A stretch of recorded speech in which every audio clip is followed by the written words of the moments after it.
ಮನೆ ಇಲ್ಲದವರಿಗೆ ಮನೆ ಕಟ್ಟಿಕೊಡುವುದು ಸರಕಾರಗಳ ಜವಾಬ್ದಾರಿ. ಆದರೆ ಕರ್ನಾಟಕದಲ್ಲಿ ಆಡಳಿತ ನಡೆಸುತ್ತಿರುವ ಕಾಂಗ್ರೆಸ್ ಸರ್ಕಾರ ಇದಕ್ಕೆ ವ್ಯತಿರಿಕ್ತವಾಗಿ ನಡೆದುಕೊಂಡಿದೆ. ಬೆಂಗಳೂರು ಉತ್ತರದ ಕೋಗಿಲು ಬಡಾವಣೆಯ ಫಕೀರ್ ಕಾಲೋನಿಯಲ್ಲಿ 3 ದಶಕಗಳಿಂದ ಮನೆ ಕಟ್ಟಿ ವಾಸ ಇದ್ದ ಬಡವರ ಮನೆಗಳ ಮೇಲೆ ಗ್ರೇಟರ್ ಬೆಂಗಳೂರು ಅಥಾರಿಟಿ ಬುಲ್ಡೋಸರ್ ಹರಿಸಿದೆ. ಡಿಸೆಂಬರ್ 20 ಮುಂಜಾನೆ 4 ಗಂಟೆ ಸಮಯದಲ್ಲಿ ಎಲ್ಲರೂ ನಿದ್ರೆಯಲ್ಲಿದ್ದಾಗ ಬುಲ್ಡೋಸರ್ ಸದ್ದು ಮಾಡಿದೆ. ಫಕೀರ್ ಕಾಲೋನಿಯ 160 ಸ್ಲಂ ಮನೆಗಳನ್ನು ನೆಲಸಮಗೊಳಿಸಿದ್ದು 300 ಕುಟುಂಬಗಳು ನಿರಾಶ್ರಿತವಾಗಿ ನೆಲೆ ಕಳೆದುಕೊಳ್ಳುವಂತಾಗಿದೆ. ಮನೆಯಲ್ಲಿ ಮಲಗಿದ್ದವರನ್ನು ಮಾರ್ಷಲ್ಗಳು ಹೊರಗೆಳೆದರು. ನೋಡುತ್ತಿದ್ದಂತೆ ಮನೆಯಲ್ಲಿನ ವಸ್ತುಗಳನ್ನು ಆಚೆ ಬಿಸಾಕಿದರು.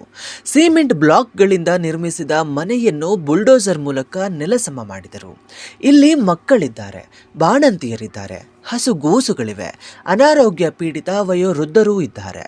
ಕೊರೆಯುವ ಚಳಿಯಲ್ಲಿ ಗಡಗಡ ನಡುಗುತ್ತಿರುವ ದೃಶ್ಯಗಳು ಮನ ಕಲಕುತ್ತವೆ.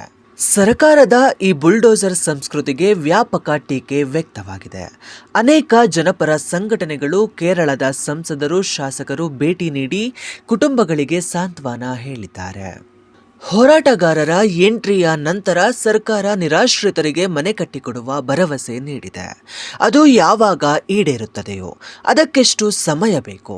ಅಲ್ಲಿಯವರೆಗೆ ಇವರ ಗೋಳು ಕೇಳುವವರು ಯಾರು? ಸರ್ಕಾರ ಆದಷ್ಟು ಬೇಗ ಇವರಿಗೊಂದು ಸೂರು ಕಟ್ಟಿಕೊಡಲಿ. ಮಕ್ಕಳು ಮೊದಲಿನಂತೆ ಶಾಲೆಗೆ ಹೋಗುವಂತಾಗಲಿ. ಅಲ್ಲಿಯ ಜನರ ಮುಖದಲ್ಲಿ ಆದಷ್ಟು ಬೇಗ ಸಂತೋಷ, ನಗು ಕಾಣಲಿ. ಇವತ್ತು ಇಲ್ಲಿರುವಂತಹ ಮಕ್ಕಳುಗಳು ಇಲ್ಲಿ ಕಾಣಿಸ್ತಾ ಇರುವಂತಹ ಒಂದು ಶಾಲೆಯಲ್ಲಿ, ಸರ್ಕಾರಿ ಶಾಲೆಯಲ್ಲಿ ವಿದ್ಯಾಭ್ಯಾಸವನ್ನ ಮಾಡ್ತಿದ್ದಾರೆ.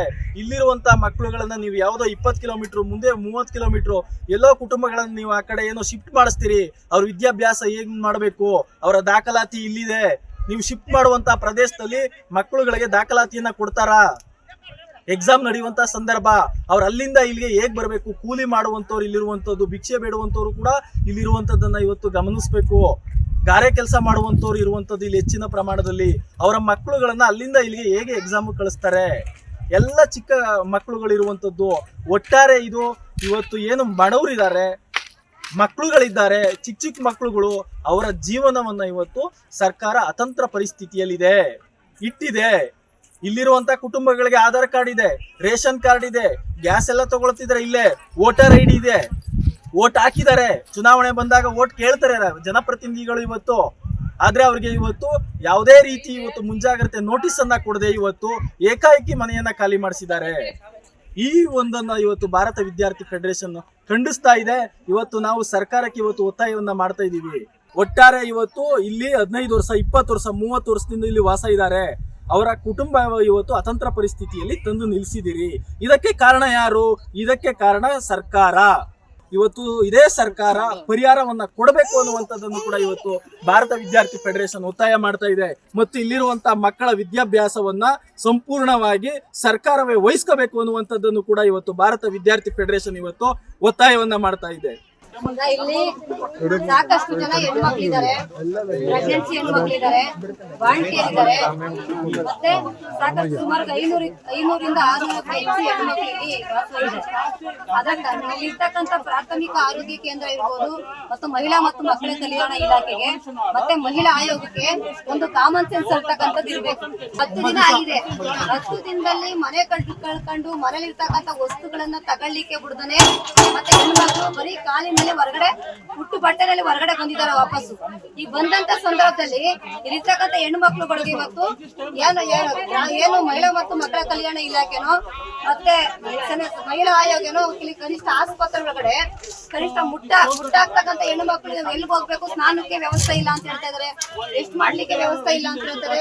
ಕನಿಷ್ಠ ಪಕ್ಷ ಇದು ಏನು ಮುಟ್ಟಕ್ಕೆ ಸಂಬಂಧಪಟ್ಟಂತ ಏನು ಇದೆಯೋ ಕಿಟ್ಟಿನ ಏನಾದ್ರು ಕೊಡ್ಬೇಕು, ಅದನ್ನ ಕೊಡದೇ ಇರ್ತಕ್ಕಂಥದ್ದು ನಾವು ಇಲ್ಲಿ ನೋಡಿದ್ರೆ ಸಾಕಷ್ಟು ಜನ ಹೆಣ್ಮಕ್ಳು ಹಳೆ ಬಟ್ಟೆಗಳನ್ನ ಬಳಸ್ತಾ ಇದೀವಿ ಅಂತ ಹೇಳ್ತಾ ಇದಾರೆ. ಮತ್ತೆ ರೆಸ್ಟ್ ಮಾಡ್ಲಿಕ್ಕೆ ಜಾಗ ಇಲ್ಲ ಅನ್ನುವಂತ ಪದಗಳನ್ನ ಬಳಸ್ತಾ ಇದ್ದಾರೆ. ಕನಿಷ್ಠ ಪಕ್ಷ ಮಹಿಳಾ ಮತ್ತು ಮಕ್ಕಳ ಕಲ್ಯಾಣ ಇಲಾಖೆಗೆ ಮಾನವೀಯತೆ ಮನಸತ್ವ ಇದ್ರೆ ತಕ್ಷಣದಲ್ಲೇ ಹೆಣ್ಣು ಮಕ್ಕಳುಗಳನ್ನು ರೆಸ್ಟ್ ಮಾಡ್ಲಿಕ್ಕೆ ಬಾಣ್ತಿ ಹೆಣ್ಮಕ್ಳು, ಪ್ರೆಗ್ನೆನ್ಸಿ ಹೆಣ್ಮಕ್ಳು ಇರ್ಬೋದು, ಮತ್ತೆ ಮುಟ್ಟಾದಂತ ಹೆಣ್ಣು ಮಕ್ಕಳುಗಳು ಒಂದ್ ಕಡೆ ರೆಸ್ಟ್ ಮಾಡ್ಲಿಕ್ಕೆ ಕನಿಷ್ಠ ಪಕ್ಷ ಇಲ್ಲಿ ಟೆಂಟ್ ಅನ್ನ ಕಟ್ಕೊಡ್ಲಿಕ್ಕೆ ಸಾಧ್ಯ ಆಗ್ಬೇಕು. 10 ದಿನ ಆದ್ರೂ ಉರಿ ಬಿಸಿಲು ಒಳಗಡೆ ಒಂದ್ ಕಡೆ ರಾತ್ರಿ ಎಲ್ಲ ಸಾಕಷ್ಟು ಚಳಿ ಒಳಗಡೆ ನಡೆಸ್ತಾರೆ.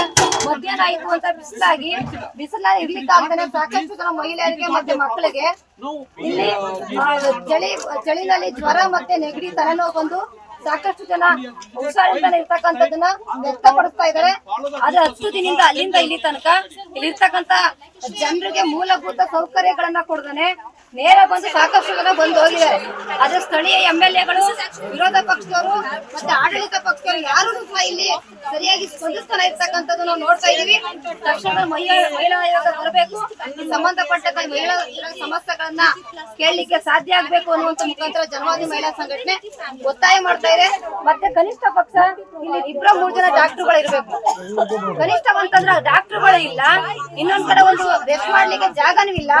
ಬಡವ್ರಿಗೊಂದು ನ್ಯಾಯ, ಶ್ರೀಮಂತರಿಗೂ ನ್ಯಾಯ ಅನ್ನುವಂತ ರೀತಿಯಲ್ಲಿ ಇವತ್ತು ಈ ಆಳುವಂತ ಸರ್ಕಾರಗಳು ಕಾರ್ಪೊರೇಟ್ಗಳ ಪರವಾಗಿ ಇವತ್ತು ಭೂಮಿಯನ್ನ ಅವರು ಕೊಡ್ಲಿಕ್ಕೆ ಇಲ್ಲಿರ್ತಕ್ಕಂಥ ಭೂಮಿಯನ್ನ ಬಡವ್ರ ಭೂಮಿಯನ್ನ ಕಿತ್ಕೊಂಡು ಜನಸಾಮಾನ್ಯರನ್ನ ಇವತ್ತು ಬೀದಿಗೆ ತಳ್ಳಿರ್ತಕ್ಕಂಥದನ್ನ ಜನವಾದಿ ಮಹಿಳಾ ಸಂಘಟನೆ ತೀವ್ರವಾಗಿ ಖಂಡಿಸ್ತೀವಿ. Marginalized people like Muslims and Dalits. Same as Sangha Parivar ideology, unfortunately the Congress government has been sent the same bulldozer against the Muslims and Dalits here. All victims are either Muslim or Dalit. So it is quite unfortunate. So we would like to loud the voice of voiceless people.